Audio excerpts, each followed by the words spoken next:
¿Por qué hubo una revolución en mayo de 1810?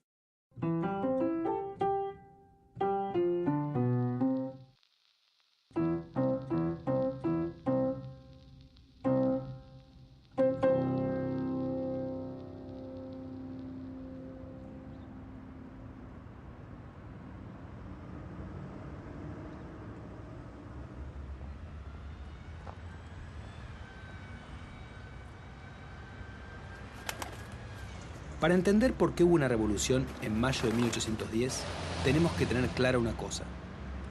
Antes de la revolución, no existían los países hispanoamericanos que existen hoy, por ejemplo Argentina. Había un imperio español que se extendía desde el sur de lo que ahora es Estados Unidos hasta Buenos Aires. La cabeza de ese imperio era España, que no era otro país, como ocurre ahora, sino que era la metrópoli, la capital, el centro de ese imperio. Ahí estaba el rey. Cualquier cosa que pasaba en España repercutía en el resto del imperio.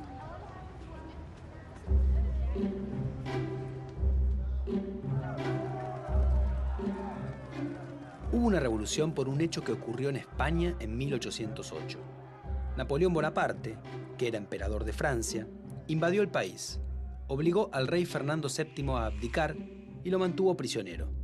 Después, Napoleón nombró a su hermano, José Bonaparte, como rey de España. Pero los súbditos españoles no aceptaron esa designación, la consideraron ilegítima y se negaron a obedecer a José. De acuerdo a cómo se pensaba en la época, dijeron, el rey es rey porque la soberanía le llega de la siguiente manera. Dios se la da a los pueblos y los pueblos se la dan al rey. Bueno, si no hay rey porque está preso, la soberanía vuelve a los pueblos. ¿Qué son los pueblos? Las ciudades que forman el imperio. Entonces, por ejemplo, la ciudad de Valencia formó una junta que cuidaba su soberanía hasta que volviera el rey. Lo mismo hizo Madrid, lo mismo Barcelona, lo mismo Toledo y así sucesivamente. Esas juntas se reunieron en una junta central, en Sevilla, y cuando llegaron las noticias a América, la población allí se mantuvo fiel al rey preso y obedeció a esa junta central.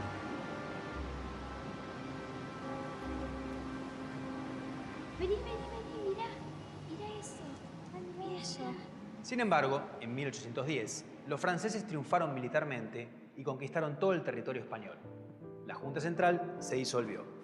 Entonces, algunas ciudades americanas decidieron hacer lo mismo que se había hecho en España, es decir, formar juntas, porque la soberanía volvió a ellas.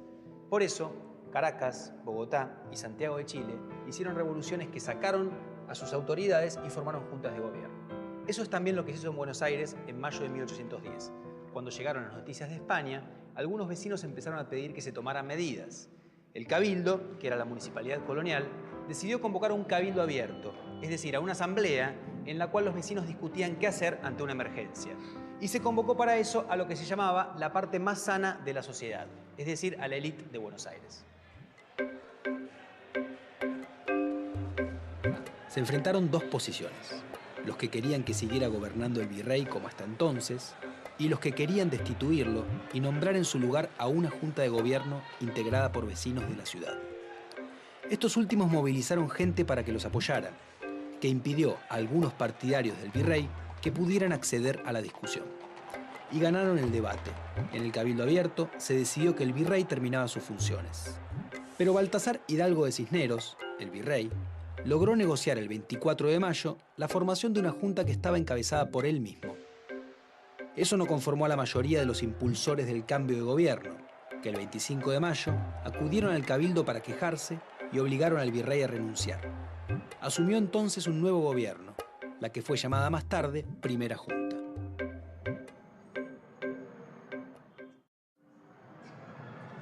Ojo chicos que este cuadro no es como una foto de la época, no es como si estuviera en un diario. Ese día no hubo nadie pintando el Cabildo Abierto, ¿sí?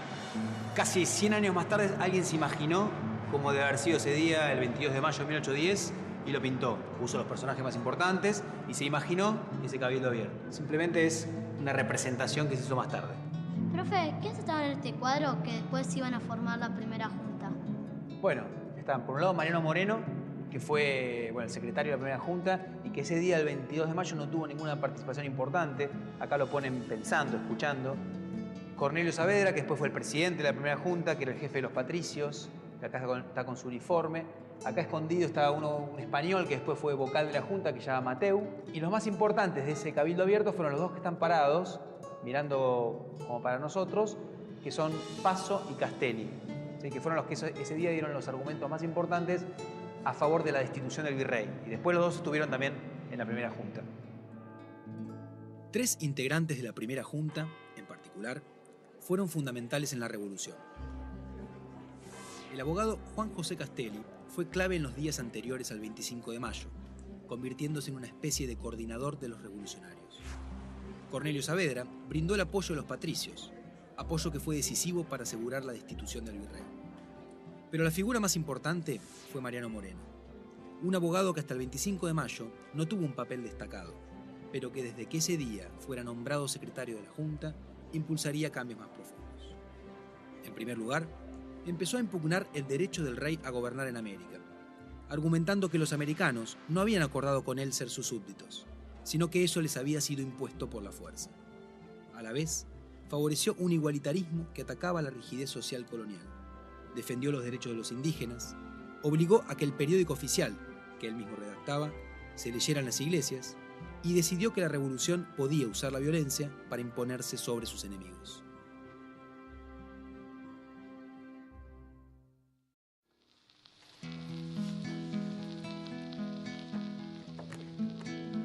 Nunca se dio la famosa escena de la gente en el balcón y la multitud en la plaza. La multitud y los patricios presionaron al cabildo durante buena parte del día 25 de mayo. Pero como las deliberaciones se hicieron muy largas, la mayoría de la gente se fue. Entonces, en el momento en que los revolucionarios, apelando al pueblo que estaba afuera, lograron imponer su deseo, es decir, una junta sin la intervención del virrey, ellos y los cabildantes salieron al balcón a anunciar el éxito. Pero había tan poca gente que un miembro del cabildo, Leiva, que se oponía al cambio, dijo: ¿dónde está el pueblo? La presencia en la plaza se había convertido en algo importante.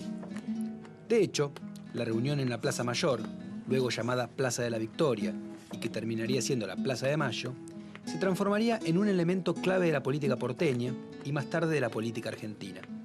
Ya desde el período colonial era un lugar decisivo para presionar a los gobiernos.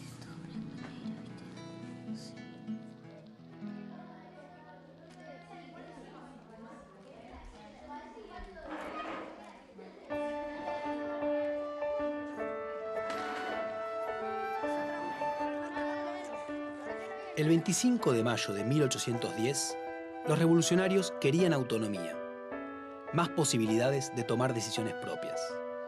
Pero es importante entender que al principio querían esa autonomía adentro del imperio, sin romper con el rey. No buscaban la independencia. Esa idea apareció un poco más tarde, cuando la revolución comenzó a radicalizarse. Porque el 25 de mayo, la revolución recién empezaba. Iba a durar 10 años, a lo largo de los cuales se libró una guerra muy dura entre los revolucionarios y sus enemigos. Se declaró la independencia, se rompió la estructura económica colonial, se anularon las diferencias sociales establecidas legalmente, la monarquía fue reemplazada por formas de gobierno republicanas, se desarrolló una vida política intensa que incluyó a amplios sectores de la sociedad y que en ciertas regiones dio lugar a importantes reclamos sociales. Todo esto hizo que para quienes vivieron en esa época, la revolución fuera un gran cambio en sus vidas. Vista desde ahora, la revolución dio inicio a la lenta y complicada formación de una nueva nación, que se iba a llamar Argentina.